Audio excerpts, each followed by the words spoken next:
Padalawang aming staycation. Ayan. Nasaan ako drone? Guys. Ito? Red doors pala. O, ayan.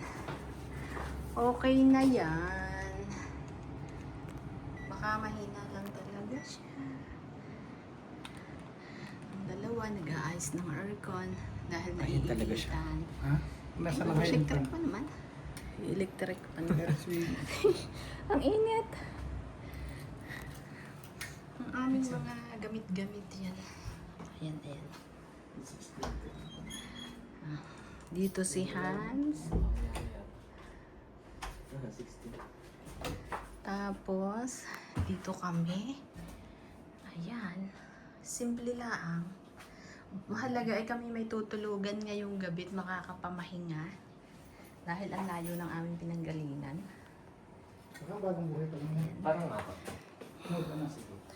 Wala po, nalipat ko na kami. Nakakuli naman. Thank you for watching. Bigyan mo siya ng time. Ayan, bigyan ng time. Hi. Hello. May water, may water. Ang water. May veranda, may Siyempre big ako veranda. yan. May big veranda pala dito.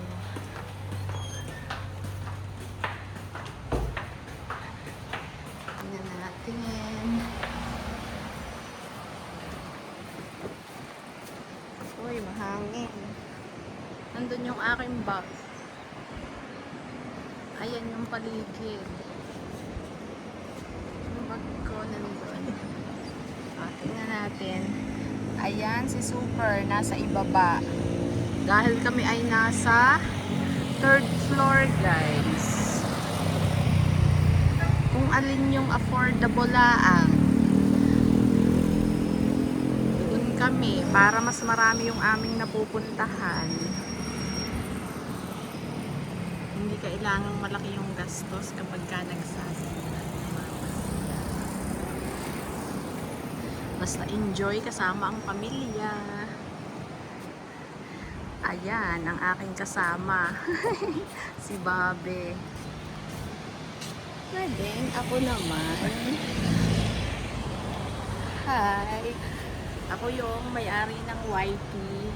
Please subscribe. Thank you sa inyong support, guys. Bakasyon muna ng konti, hindi kailangang mahal na mahal ang ating gastos, basta masaya at kasama ang pamilya.